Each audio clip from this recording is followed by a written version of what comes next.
Japan, land of experimentation, innovation, eccentricity. Qualities also showcased in one of the country's favorite preoccupations, food.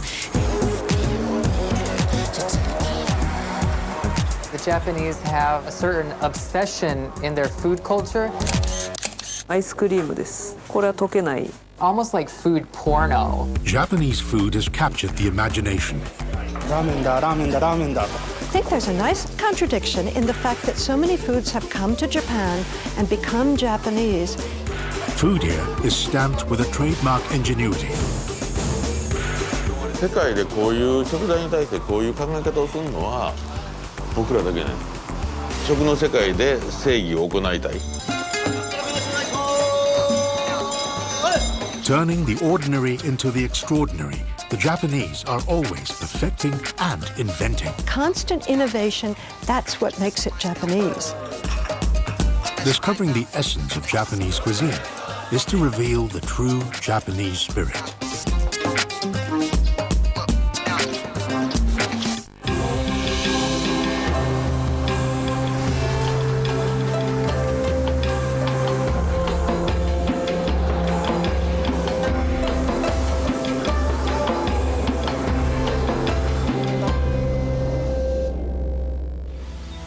Japan, where beauty and artistry are everywhere.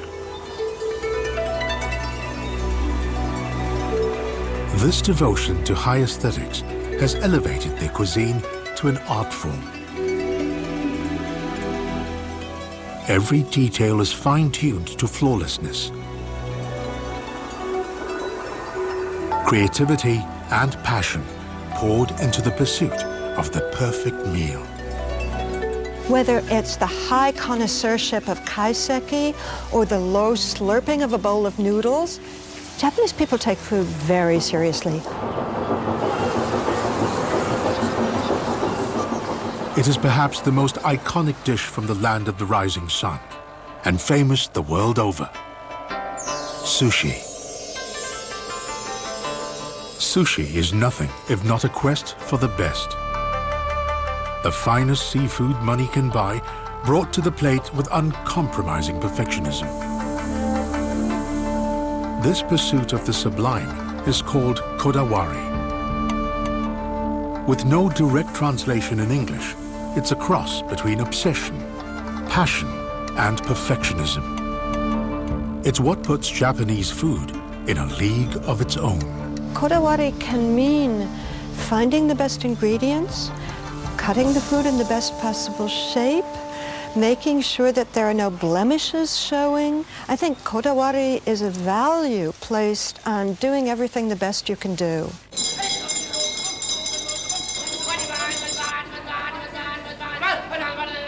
It should come as no surprise that sushi is sourced daily from the world's biggest and busiest fish market. More than 1,000 vendors hawk their wares in Tsukiji Market in the heart of Tokyo.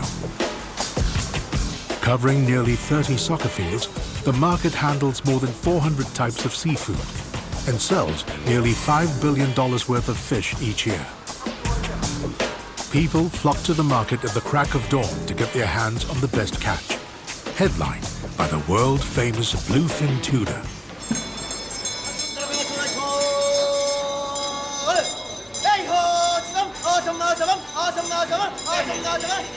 Barely 100 years ago, tuna was considered peasant food and not tasty enough for sushi. But today, it's the fish that everyone fancies and is willing to pay for. すごい幅はあります。キロで言えば1キロ2000ぐらいからあるし、上は10万まであるし、10万というと200キロで1本今まで最高値は2000万ですから。 Kazu Miyakami comes to the tuna auction at 3 a.m. every day. He's a middleman on the hunt for choice tuna that he sells on to sushi restaurants. Every day is a gamble, and middlemen like Miyakami work with serious odds. The finest and most expensive tuna are the ones caught off the shores of Japan using a single rod. These fish make the tastiest sushi, but they're a high-risk purchase. 魚が暴れるとすごい高温になるんで身が焼けてしまったりする場合があるんですよ。そういう場合どうしても赤身がパサつくんで。 This is a phenomenon called burning, and it makes the flesh inedible. There's no way to tell the degree of burning in the flesh until the tuna is cut open. It looks promising, though the burning can take time to show. Miyakami must rely on his instincts. Tezuka, a regular customer, owns one of Tokyo's most established sushi restaurants. He's accompanied by his son Yoshi, who's following in his footsteps. じゃあ今度また1時に僕だけ来ますから見せてください。はい、どうも。 29-year-old Yoshi is Tezuka's son and apprentice. After years of working in Europe as a ski guide, he's returned to inherit Matsuno Sushi, one of Tokyo's most traditional sushi restaurants. The learning curve is steep. Sushi is more art than exact science. やっぱり僕が最初握りとかで困ったのがご飯の大きさ、シャリの大きさなんですけど、明確に知りたいんですよね。で 10g とか 15g とか 20g とか、うちの父とかそんなの分からないよの一言で終わっちゃうんですよね。There's no how-to guide and no instruction manual, so aspiring sushi chefs have a hard time mastering it. Sushi demands an uncompromising approach.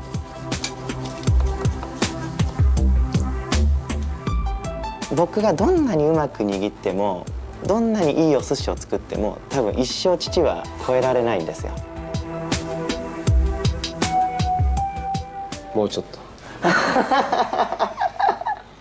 これ、はい、どこがでしょう。やっぱこうきちっと決まってないですよね。ほら巻物がこういう具合に。ああ、流れちゃうと。切れた時にきちっと決まってればいいんだけど。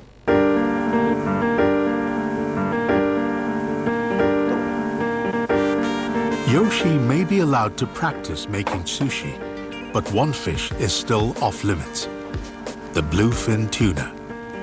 Considered the pinnacle of the sushi world, this is the territory of the master.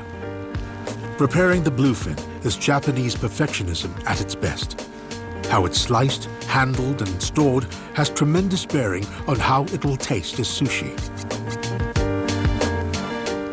この一番トロの部分っていうのは非常に脂が強くて、それから徐々に中トロ、霜降り中トロってなって脂がだんだん薄くなってくるんだよね。だから人によって好む人は違いますよね。There are three main cuts of tuna in sushi: akami, chutoro, and otoro. The cuts of toro, literally meaning to melt, come from the tuna's fatty belly and are the most prized.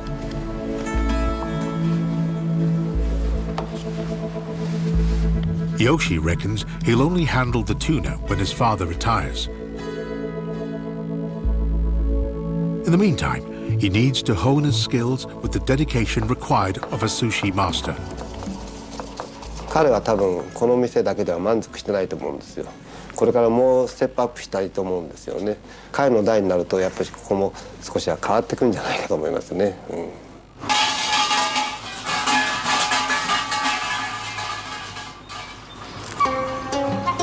There's no doubt the restaurant will change when Yoshi calls the shots. Ironically, it's change that keeps Japanese tradition alive. Continuity with tradition is extremely important in Japanese foodways. The word dentoteki, which usually means traditionally or traditional, is a word that actually means the preservation of some things and the constant innovation in other things. Nothing stands still. Tradition itself in Japan is said to change. In fact, sushi as we know it was only invented in the 1800s. The original sushi was quite the opposite of the sushi we know and love today. It wasn't served on balls of rice, and it certainly wasn't fresh. food in the 1300s needed to be preserved. They didn't have preservation techniques that we have now, so technology that existed then was simply fermentation. And so sushi was all about old fish, not fresh fish.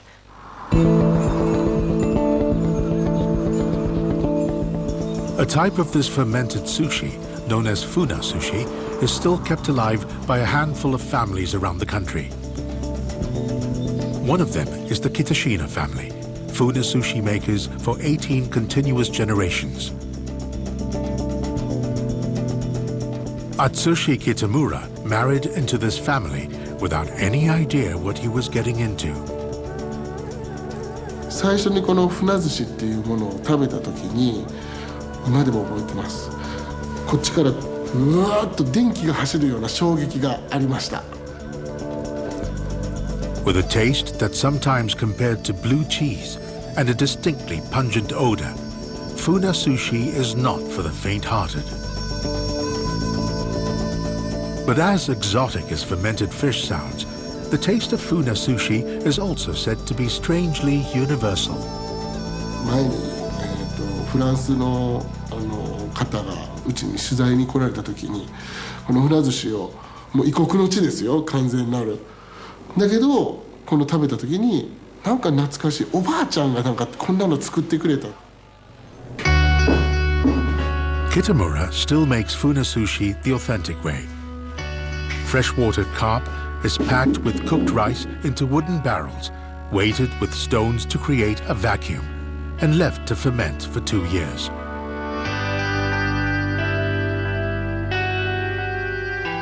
Then the fish is washed and repacked with a fresh batch of rice. After 2 more months of fermenting, the rice and the fish are ready to be eaten. The story of sushi exemplifies the evolution of Japanese food and showcases Japanese ingenuity. The same spirit of innovation that would drive the country into the 21st century. はい、行きます。3、2、1。頼もう!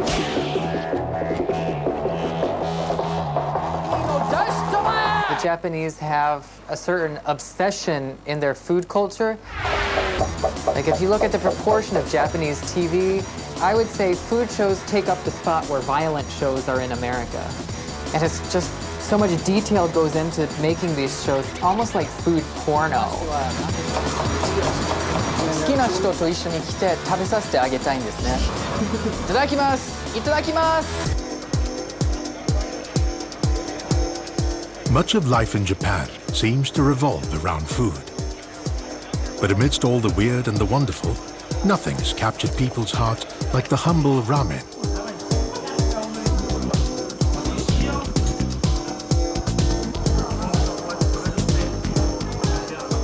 A bowl of noodles in a meat-based broth with a variety of toppings, ramen is Japan's comfort food and a canvas for innovation.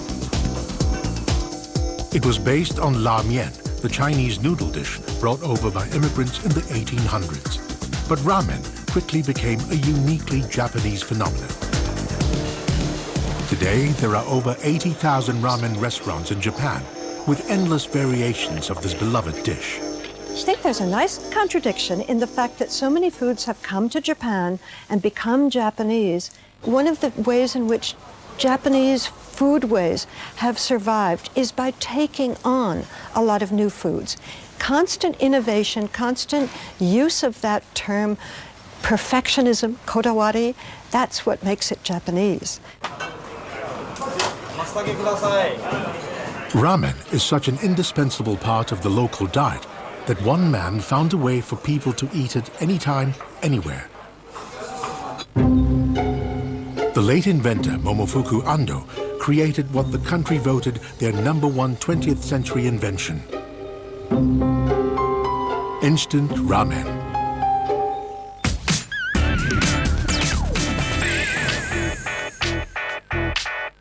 安藤百福はですね、第二次世界大戦後まだ混乱していた時代ですね、ラーメンの屋台に長い行列ができてたのを見たんですね。で安藤百福は、家庭でも簡単に食べられるラーメンがあればどんなに喜ばれるだろうと、そういうふうに感じたんですね。Ando's invention was the world's very first instant noodle, today a household staple. Nearly 100 billion meals of instant ramen are consumed worldwide every year. One reason for this success is that instant ramen adapts easily to the local palate. There are regional variations that cater to the tastes of each country, with flavors as exotic as kimchi and cheese curry. 例えばヨーロッパですと、麺をすすりませんので、すすらない代わりに麺の長さが短くなってまして、スープ感覚でお召し上がりいただけると、そういう作りになっています。The permutations of ramen seem limitless, and the Japanese have taken it further than ever. You don't even need to be on planet Earth to savor a bowl. Enter the gravity-defying space ramen.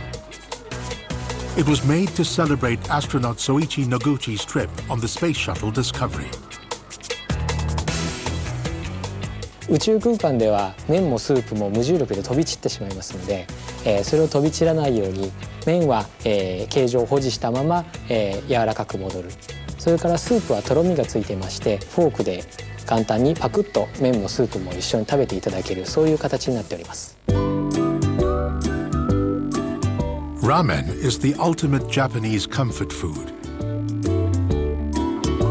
and it attracts a fan base as diverse as its flavors.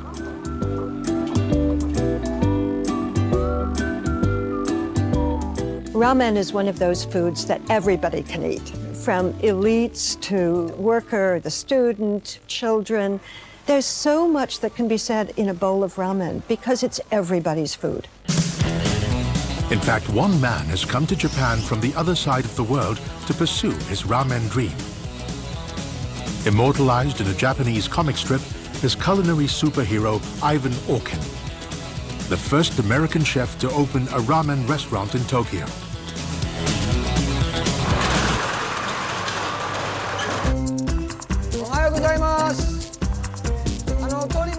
Ivan was determined to make his name cooking his favorite dish, but he was up against some very daunting odds. And it's very scary. I mean, you know, serving ramen to the most sophisticated ramen eaters in the world on their home turf was a really, you know, challenging thing to do. You know, I don't know how to make it, so I'd have to figure out how to do the whole thing from scratch. I sort of wanted that challenge. I had so much to prove. You know, I mean, this American guy having the audacity to open a ramen shop in the middle of Tokyo, everything said I would fail, really. Ivan has an extensive background in Western cuisine. He trained at the Culinary Institute of America and worked with some revered chefs, including Andre Saltner and Bobby Flay.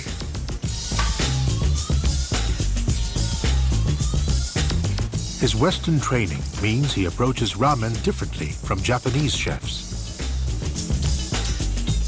He's even come up with oven-roasted tomatoes as a topping for his noodles. The people who are helping me plan this place said, you know, you don't need an oven, it's stupid. And I said, you know, I will have an oven. That's just how I think. That's how I was trained. It's how my brain works. I'm adding my shio tare, which is my base flavoring, and some fat, because ramen doesn't taste good without it. Although Ivan has an unconventional approach to ramen, he insists on one thing: making his ramen taste authentically Japanese. He knew early on that his biggest obstacle would be the public's preconception of an American in a Japanese kitchen. That's the final dish. And that was my biggest fear, you know, that I wouldn't be taken seriously, especially because I'm an American. I was very sensitive to not serving anything that could be interpreted as an American ramen. I really didn't want... I knew that people would be scrutinizing me, and I knew that people would say, well, it's very good, but, you know, it's not ramen. After years of groundwork, Ivan chose this suburb of Tokyo for his first ramen restaurant and crossed his fingers.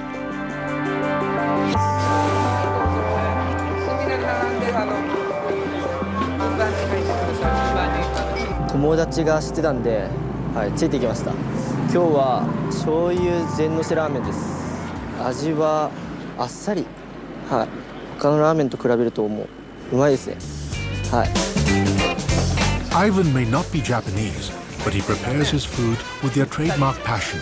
One of the reasons my shop is successful is because I really give a good dose of love into all my food. And I think that people who really like to cook put love in their food. And I think that's what differentiates all mediocre places and extraordinary places. All right, so we get the 46 seconds. I tried 47 and I tried 45, and 46 was the best.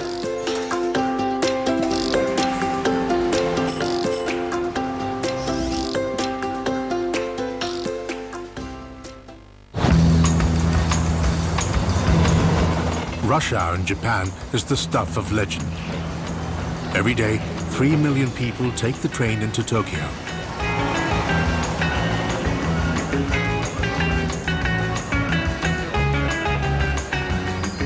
The average commuter spends over an hour crammed into the sardine cans of the Japanese railway.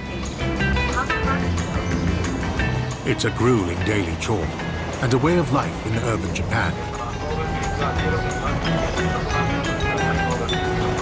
But there's one thing that makes train travel a little more bearable: the bento. There's a wonderful tradition in relatively modern Japan, which is the ekibento, and that means station lunchbox. These are lunchboxes that are prepared at local stations and eaten as train food. There are wonderful train rides that people take expressly to get the bento at the stops where they are famous.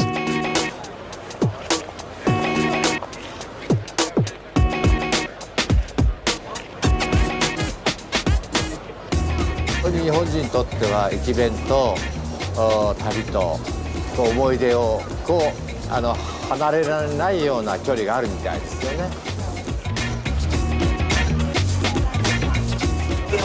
はい、今日は牛めし弁当を買いました。卵がついてるのが美味しそうだなと思って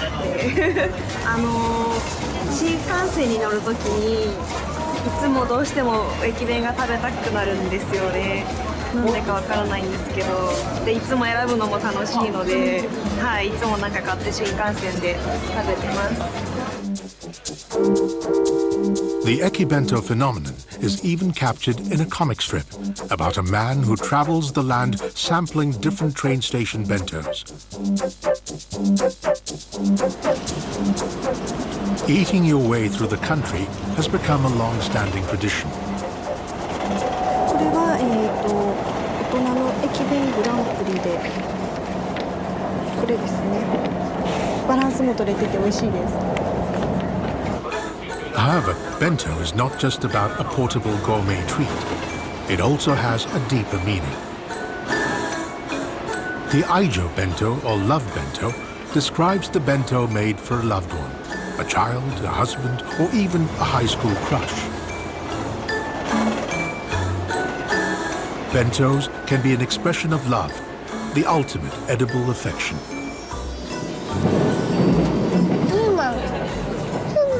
ピーマンがいいの？かぼちゃ？鮭こっちを。おにぎりが好きです。おにぎりが一番好きですね。子供ができてから添加物とか入ったものを結構外に出たら多いので、自分で作ったお弁当を持って一緒に行ったら食べやすいしいいので、はい。The home-cooked bento is something very special in Japan. It's really about the epitomization of the mother in the child's life. And to make the best bento for her child, she wants to incorporate a lot of herself. So the bento is like the perfect microcosm of the mother's love. Naho Matsui is a devoted bento-making mother. She raised her 5 children on a diet of homemade boxed lunches, and even now that they're teenagers, she still fulfills her motherly duties. With a full-time job, Matsui has barely half an hour each morning to prepare her family's bentos. That's up to 7 full meals every day. It's a skill she's fine-tuned over 2 decades in the kitchen, with the help of her mother. 今日は何人分作るか。5人。おにぎりいくつにしますか？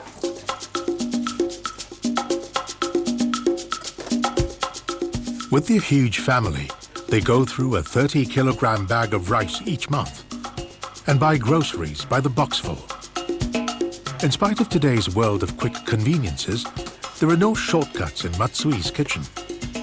These bentos not only fill hungry stomachs, they also delight the senses. 開けた時にね、赤があって黄色があってね、卵の黄色と人参の赤と、それからお野菜の青と、それから煮物の茶色とか、開けた時にああ綺麗だなって食欲が増すようにみんな入れるわけ。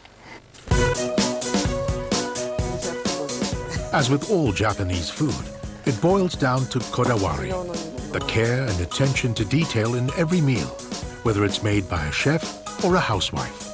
Kodawari is expressed in particular foodways in Japan. If you're making a bento, then you do want every section of the box, every frame, to contain the best possible things. Even the things that are hidden from view must be perfect. Even in mass-market bentos, each item is packed in precisely the right way. From the industrial kitchen to the humble home, kodawari exists on every level.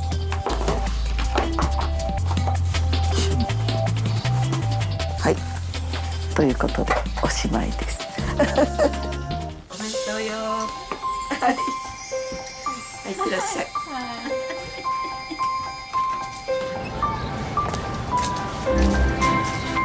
Thanks to kodawari, even something as commonplace as a takeaway lunch is a carrier of tradition. Made with care, devotion, and passion, the bento, the much-beloved edible expression of Japanese values. In Japan, foodies devote their lives to creating picture-perfect meals. これは溶けない、ずーっと溶けないで入れます。But there's one thing that sets this kitchen apart from the rest. これ一応本物から型取ったみたいなんですけど、こういうのがいたんでしょうね。すごいですね。The food here is made of plastic. Restaurants use them to entice customers, but they're also coveted collector's items. They make molds from the finest real ingredients, so the shape is completely realistic. Even if their food will never be eaten, these artisans refuse to stop short of perfection. こちらのお肉なんですけれども、網目はすべて手作業で描いていきます。太い部分は筆で描きます。細い部分は竹串でやっていきます。This passion for fake food also applies to the real deal.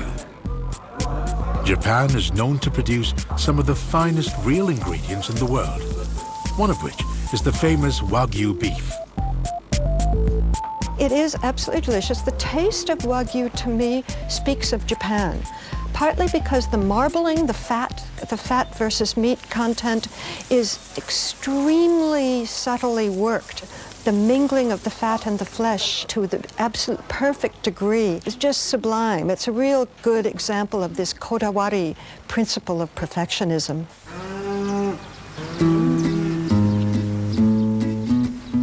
Wagyu, meaning our cow, refers to a highly prized bloodline of cattle bred in Japan.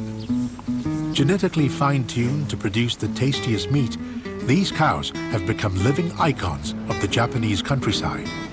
家族同様な扱いをしてたんですね。春になると牛が田んぼを起こしてくれるんですよ。秋になればまた米を運んだりとか、そういって必ず牛と人っていうものはどこのうちにもいたんですよ。The close bond between farmer and cow is partly due to an old Buddhist law that banned the eating of animals in Japan until the 1800s, when it was lifted during the Meiji Restoration. In Japan, there was a proscription against eating beef for a long time. So the fact that Wagyu now represents the best beef in the world is kind of ironic. In the small town of Hida in Gifu Prefecture, life revolves around cattle.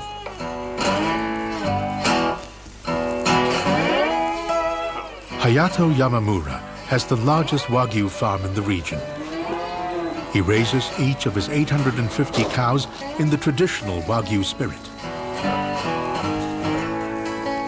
His cattle live in wooden barns that he built by hand. Easy listening music plays over loudspeakers to relieve stress. Even their drinking water is piped daily from fresh mountain springs. Every morning, Yamamura inspects his cows one by one, forming a connection with his herd.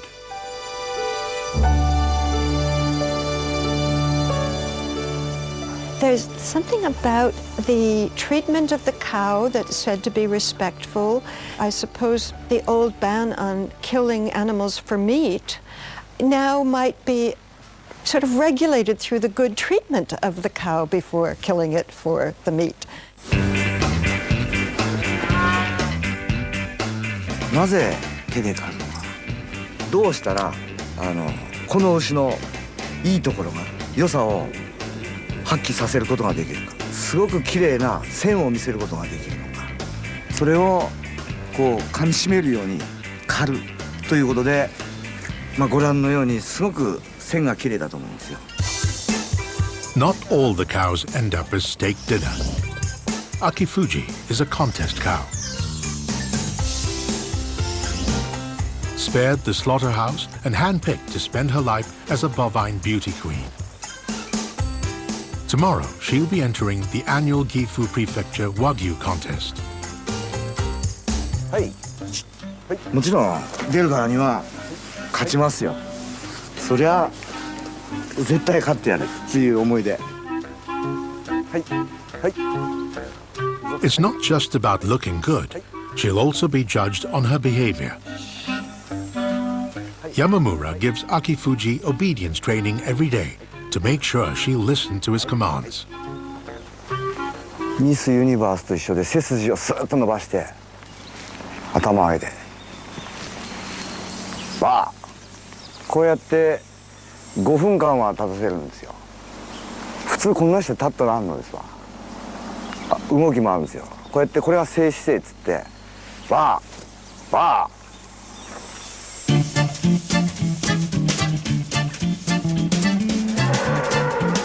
The day Yamamura has been preparing for is finally here.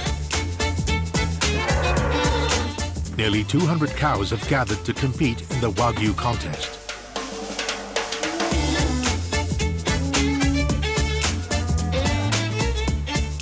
最後の舞台なので、精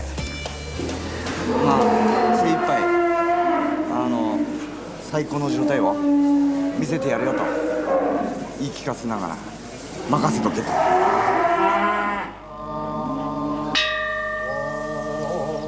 This is not just about winning or losing. A Buddhist ritual pacifies the spirits of the cows that died for their farmers. Wagyu is more than just meat. It's a Japanese tradition built on dedication and compassion.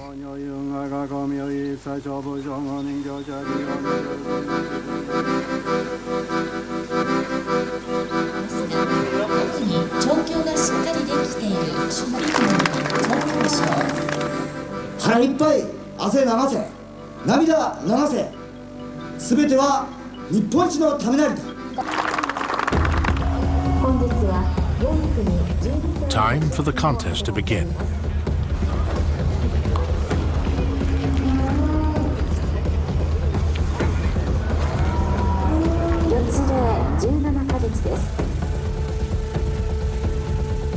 A group of veteran judges examines each cow, inspecting the quality of its hair and skin, the proportion of its limbs, its musculature, and the texture of its flesh. They also award points for how well the cow listens to a handler. 17ヶ月で125センチ、17ヶ月で125個生えた。一番大事なことはチャンピオンをいただくよりもこの飛騨牛が自分に夢を与えてくれた。 After much deliberation, the judges have reached their final decision.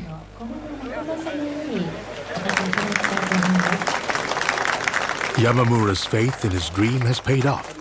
Akifuji has been awarded her first gold medal.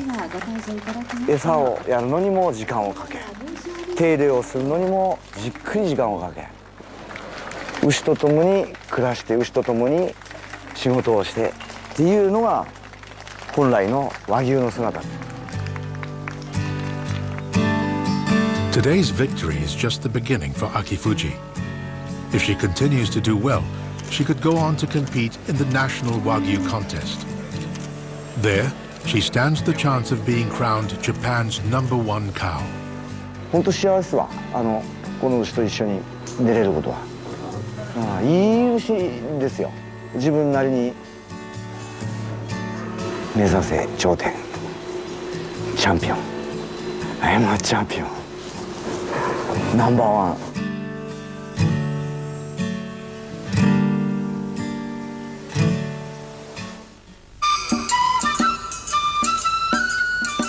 Kyoto, Japan's ancient city, a window into the old country.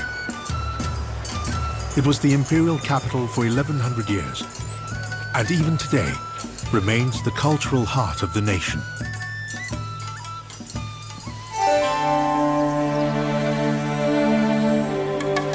With 2,000 temples, Kyoto is also associated with Zen Buddhism.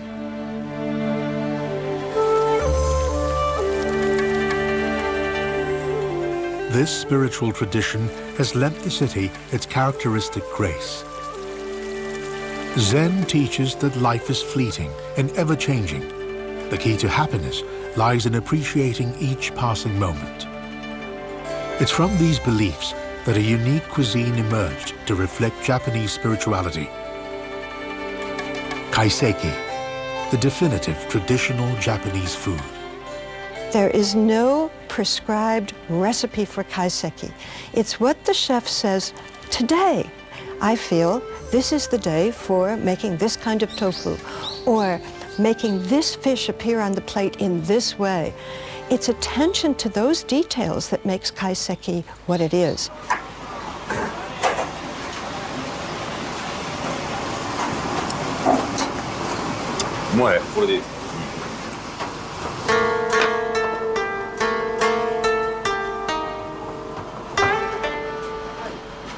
In kaiseki, the finest seasonal ingredients are prepared in ways that bring out their purest natural flavors.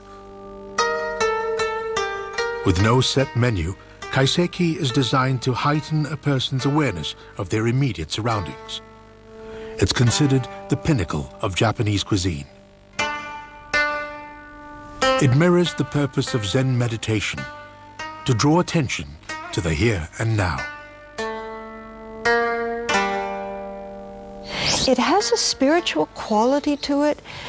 The spiritual essence of it, though, is not so much about something religious as about respect for the consumer and for the food itself. Yoshihiro Murata, the third-generation chef-owner of Kikunoi, one of Kyoto's premier kaiseki restaurants. He's known as a pioneer whose cooking is at once innovative and authentic. もうちょっと食べたいなって終わりやん。うちの料理はね、懐石って懐石やけども全部オリジナルね。だけども、いつも何もかも新しいことやってんねんけども、新しいように見えなくするの。Kikunoi's menu gets refreshed every fortnight to keep up with the delicate changes in the seasons. With up to 14 courses in every meal, Murata invents as many as 360 new dishes a year. Murata often uses ingredients never before seen in kaiseki. His revolutionary approach stems from his days as a rebellious youth. 僕らはずっとこう後継ぎとして育てられるでしょ。それから大学のもう4回生になると、なんか親に対しての反発もあるし、家に対しての反発もありますからね。でもっとなんか自分でできそうな気がして、食べることをするのが好きやったから、フレンチのシェフになろうと思ってね。In France, he met classmates who considered Japanese food malnutrition. Arguing to defend his country's cuisine, he learned to see his home turf in a new light. 何を言うてんねんと。外へ出てみて初めてわかる。それから日本人であるということも分かったし、その、日本文化の良さっていうのも分かった。Murata's time away from Japan turned him into an evangelist for Japanese cuisine. He returned home with a mission to revolutionize traditional Japanese food and spread it to the rest of the world. やっぱり日本料理のが世界にとって理想的な食べ物であると僕は思ってるから、食の世界で正義を行いたいと思うわけ。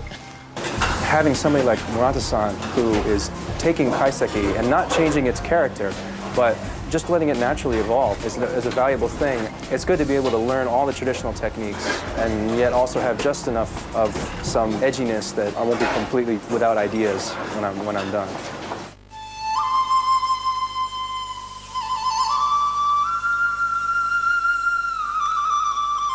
Despite his progressiveness, Murata insists on staying true to one thing: seasonality. ヨーロッパへ行くと、村田のスペシャリティは何ってよく聞かれるけども、僕はシーズンって言ってるだけで。In kaiseki, seasonality is the most important principle. It's vital to use the freshest local ingredients only at their prime.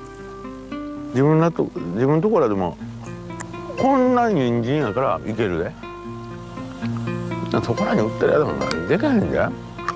The importance of that first of the season food was extraordinary. If you wait for the first melon, if you wait for the first soybean, if you wait for it, then you've built up a lot of pleasure and anticipation.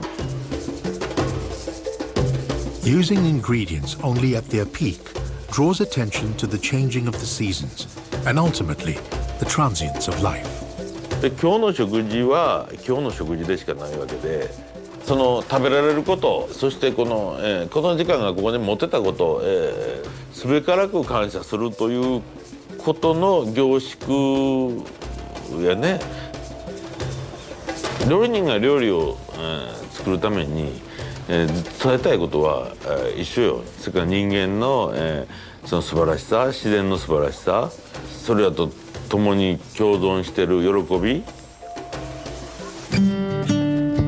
Every detail of a Japanese meal is designed to celebrate life, passionately, gracefully, and perfectly. It's the prime example of kodawari, the heartfelt perfectionism that makes Japan so unique. Kodawari is found in the flawless ripples of a Zen stone garden, in the perfect placement of ingredients in a bento box. It's in a ramen chef cooking his noodles for exactly 46 seconds, and a mother lovingly packing her children's lunch. It isn't just about the freshest ingredients or perfect technique. It's the intention behind every act. When I think about what's good in Japanese food, it's really a sense that there is a soul in the food, just as there is a soul in a tree, in a stone, and in a mountain. Ultimately, what gives culinary Japan its distinct identity is the philosophy that created it, the tradition that runs through it, and the spirit that brings it to the table.